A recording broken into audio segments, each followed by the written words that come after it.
तो वो लोग जो ये कहते हैं कि जनाब देखिए ना, हमने तो कमाल कर दिया जी, ट्रंप भी हमारी तारीफ़ कर रहा है, ईरान भी हमारी तारीफ़ कर रहा है जी, सऊदी अरब भी हमारी तारीफ़ कर रहा है, हमने तो कमाल कर दिया। चलें, कमाल कर दिया आपने, लेकिन ऊपर एक अल्लाह ताला भी तो बैठा है ना।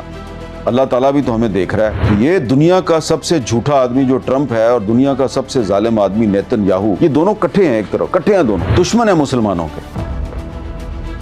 तो ये जो है, अगर किसी की तारीफ करते हैं तो क्या वो जो तारीफ है वो कोई आपकी खूबी बन जाएगी? देखें, ट्रंप जैसा झूठा आदमी किसी सच्चे इंसान की भी तारीफ करे तो वो सच्चा इंसान भी मशकूक बन जाएगा।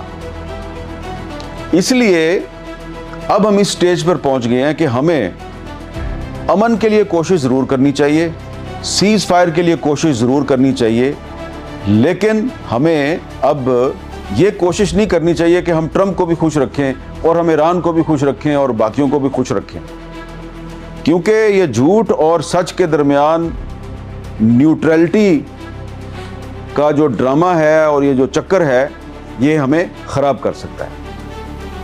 बड़ी सिंपल सी बात कर रहा हूँ मैं, बड़ी आम फहम और सादा बात कर रहा हूँ, इसमें कोई मुश्किल नहीं है।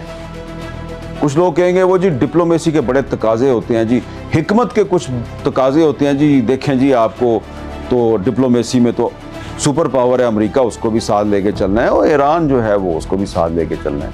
अब मुश्किल हो गया है, अब ऐसा नहीं होगा। अब अगर आप ये काम करने की कोशिश करेंगे तो आगे चलकर बड़ी मुश्किलात हो सकती हैं।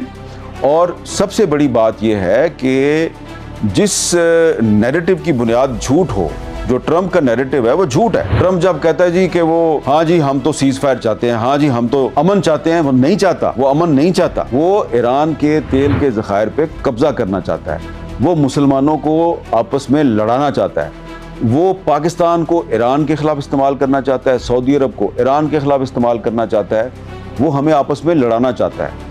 वो हमारा दोस्त नहीं है। मैं ट्रंप की बात कर रहा हूँ, मैं आम अमेरिकन की बात नहीं कर रहा, क्योंकि इस वक्त तो ट्रंप की सबसे ज़्यादा मुखालफत ईरान की तरफ से हो रही है और ट्रंप की सबसे ज़्यादा मुखालफत अमेरिका के जो आम सिटीजन्स हैं उनकी तरफ से हो रही है। तो ईरान के जो आम लोग हैं और अमेरिका के जो आम लोग हैं और पाकिस्तान के आम लोग हैं, वो एक पेज पे आ चुके हैं ट्रंप के खिलाफ और नेतन्याहू के खिलाफ। इजराइल ने माजी में हर उस मुल्क की एटमी तनसीबात को निशाना बनाया है जो कि मुसलमान था और एटमी प्रोग्राम उसने शुरू किया हुआ था। 1981 में इजराइल की जो एयरफोर्स है उसने इराक की जो एटमी तनसीबात हैं उनको तबाह कर दिया था।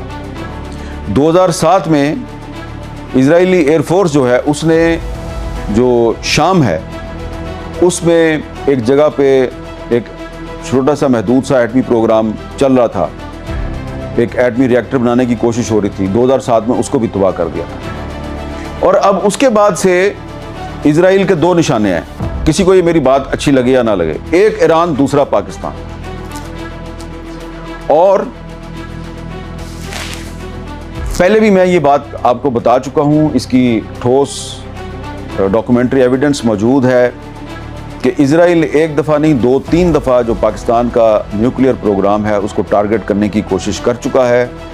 1998 में जब इंडिया ने जौहरी धमाके किए, उन्होंने जब अपने एटमी तजर्बात किए, तो जवाब में पाकिस्तान ने भी फैसला कर लिया। तो इजराइल ने कोशिश की कि इससे पहले कि पाकिस्तान अपने एटमी तजर्बात करे, अपने एटमी टेस्ट करे, तो उन्होंने एक मंसूबा बनाया कि पाकिस्तान की एटमी तनसीबात पर हमला किया जाए। लेकिन पाकिस्तान को पता चल गया और पाकिस्तान ने ये बात कन्वे कर दी इजराइल को कुछ ममालिक के ज़रिए कि अगर हमारी एटमी तनसीबात पर आपने हमला किया तो इसके बहुत बुरे नताइज होंगे। तो कोई माने या ना माने, इजराइल जो है वो सिर्फ ईरान के न्यूक्लियर प्रोग्राम के पीछे नहीं है, वो पाकिस्तान के न्यूक्लियर प्रोग्राम के पीछे भी है। ये चीज़ भी जहन में रखें कि अगर खुदा न ख्वास्ता ये जंग जल्दी ख़त्म नहीं होती और ईरान की तरफ से इजराइल पर हमले जारी रहते हैं और इज़राइल जो है वो स्लोली एंड ग्रेजुअली उसको अपनी शिकस्त करीब नज़र आती है, तो ऐसी सूरत में फिर वो सैमसन ऑप्शन की तरफ जाएगा। और सैमसन ऑप्शन वही है जिसका जिक्र एक अमेरिकन ज्यू सीमूर हर्श ने अपनी किताब दी सैमसन ऑप्शन में किया है। तो जो भी लोग ईरान और अमेरिका के दरमियान मुज़ाकरात में फैसिलिटेटर का किरदार अदा कर रहे हैं या मीडिएटर का किरदार अदा कर रहे हैं, उन सब से गुजारिश है कि इस सैमसन ऑप्शन को ज़हन में रखें।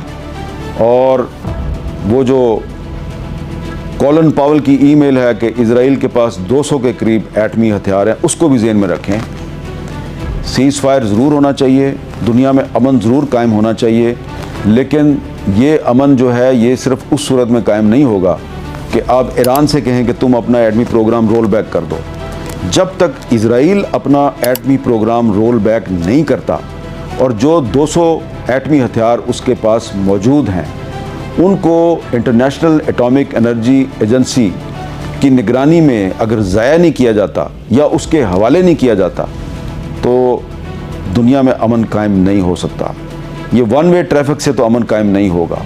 अगर आप ईरान से कुर्बानी मांग रहे हैं तो फिर आपको इज़राइल से भी कुर्बानी मांगनी होगी।